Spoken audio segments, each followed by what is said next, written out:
हे पितरांनो, तुम्हाला नमस्कार करतो. ओम श्री गणेश देवताय नमः.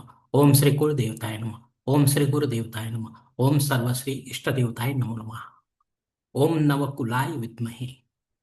ओम नवकुलाय विद्महे विषदंताय धीमहि. विषदंताय धीमहि तन्नो सर्पः प्रचोदयात. तन्नो सर्पः प्रचोदयात.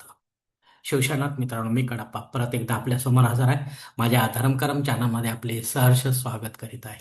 मित्रांनो, श्रावण मासातला महत्वाचा सण म्हणजे नागपंचमी. आपल्या सनातन हिंदू धर्मातील सणवार व्रत वैकल्याच्या साखळीमधील.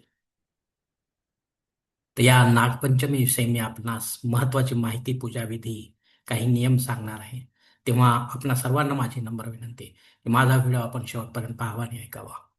मित्रांनो, शालिवान शके 1948 पराभव नाम संवत्सर दक्षिणायन वर्षा ऋतू श्रावण मास शुक्ल पंचमी सोमवार दिनांक 17 ऑगस्ट 2026 रोजी आहे. शिवशरणात मित्रांनो, परत आणि माझ्या माता भगिनींनो, आजच्या नागपंचमीच्या आपणा सर्वांना हार्दिक शुभेच्छा. मित्रांनो, सर्प हे भगवान विष्णूचे रूप आहे. इतरही देवतांशी सर्पांचा घनिष्ठ संबंध आहे. तसेच आपणही या सर्पांचे वंशजच आहोत. आपल्यापैकी अनेकांचे गोत्र कश्यप आहे. भगवान विष्णू व कश्यप ऋषी पासून निर्माण झालेला सर्प आहे. सर्व देवदानव व मानव जातीला पूजनीय, वंदनीय असा आहे. मित्रांनो, श्रावण मासातील शुक्ल पंचमीला अर्थात नागपंचमीला वर्षातून एकदा यांची पूजा विधिवत केली जाते. सर्व भक्तांनी ती संकल्प सोडून आवर्जून करावे. अगदी रात्री 12 वाजेपर्यंत म्हटले तरी चालेल. मित्रांनो, केव्हा या नागपंचमीला नागपूजनाचे 9 नियम मात्र आपण लक्षात ठेवा. पहिला नियम असा आहे की शिव मंदिरात जाऊन जागृत शिवलिंगावर विधिवत दुग्धाभिषेक करावा. भस्म, अक्षत, बेलपत्र, सफेद फूल वाहा, धूप दीप ओवाळा, गोड नैवेद्य दाखवा. मित्रांनो, जवळच्या शिव मंदिरात जाऊन. दुसरा नियम 9 वा 12, 9 वा 12 सर्पाचे नाव घेऊन नागावर बेलपत्र व्हा.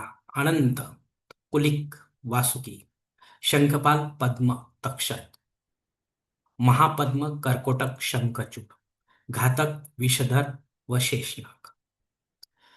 यानंतर आपण नवनाग स्तोत्र पठण करायचं आहे. ते असे आहे: अनंतम वासुकीम शेषम पद्मनाभम च कंबलम शंखपालम धृतराष्ट्रम च तक्षम च कालियम तथा एतानि नवनामानि नागनाम च महात्मनम सायंकाले पठे नित्यम प्रातःकाले विशेषतः तस्य विषभयं नास्ति सर्वत्र विजयी भवेत्.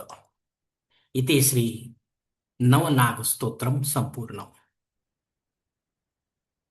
यानंतर नाग गायत्री मंत्र जप माळेविना 10 मिनिटे करायचं आहे, वर सांगितल्याप्रमाणे. ओम नवकुलाय विद्महे विषदंताय धीमहि तन्नो सर्पः प्रचोदयात. पाचवा नियम असा आहे की स्वतंत्र जिवंत सापाची, त्यांच्या फोटोची वा मूर्तीची, चित्राची कुठेही पूजा करू नका, मग ते दंतहीन असो वा नसो. सहावा नियम, सर्प व्यवसाय करणाऱ्या छोट्या मोठ्या व्यक्तींना प्रोत्साहन देऊ नका. मित्रांनो, सातवा नेम, पितृदोष, काळ सर्प दोष, राहुकेतूचे दोष सर्पाच्या वाटेला जाऊन आपल्या जीवनात वाढवून घेऊ नका. आठवा नियम, गरज असता जागृत शिवलिंगावर यथाशक्ती धातूचा नाग शिव मंदिरात विधिवत दान करा. सोने तर नाही, पण चांदी, पितळ, पंचधातू, अष्टधातू इत्यादींचा आपण नाग बनवून दान करू शकता, ज्या शिवलिंगाभोवती नाग नाही अशा शिवमंदिरात. यानंतर शेवटी 9वा नियम असा आहे की क्षमप्रार्थना आपल्याला घ्यायची आहे. सर्वत्र तिन्ही लोकात वास करणाऱ्या सर्पदेवतांनो, माझी ही अल्पशी पूजा स्वीकार करा. आमच्या जीवनातील सर्व प्रकारचे सर्पदोष नष्ट करा. मंदिरातील दानपीठ काही रक्कम टाका. ब्राह्मण,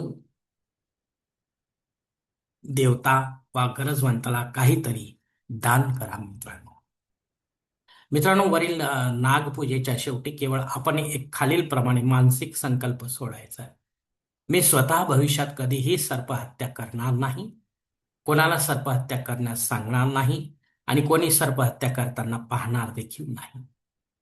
यानंतर आपल्या घरी येऊन आनंदाने कालचा उपवास सोडावा. अर्थात सणासुदीच्या मिष्टान्नाचा आनंद घ्यावा मित्रांनो, कारण आपणच असतो आपल्या जीवनाचे शिल्पकार. धन्यवाद मित्रांनो. आजचा हा नागपंचमी संबंधीचा व्हिडिओ मी याच ठिकाणी संपवत आहे. आपण जर माझ्या मताशी सहमत असाल तर कृपया माझे धर्मकरम चॅनल सबस्क्राईब करा, लाईक करा, आपले कुटुंब मित्रपरिवार शेअर करा. तसेच कॉमेंट्स बॉक्समध्ये आपले मत अवश्य नोंदवा आणि माझा पुढील व्हिडिओ आपल्यापर्यंत पोहोचण्यासाठी बेल बटन अवश्य दाबा. धन्यवाद मित्रांनो. पुढील भेटीपर्यंत आपण खुश राहा, आनंदी राहा, प्रसन्न राहा. हरिओम. शिवशंभो महादेव.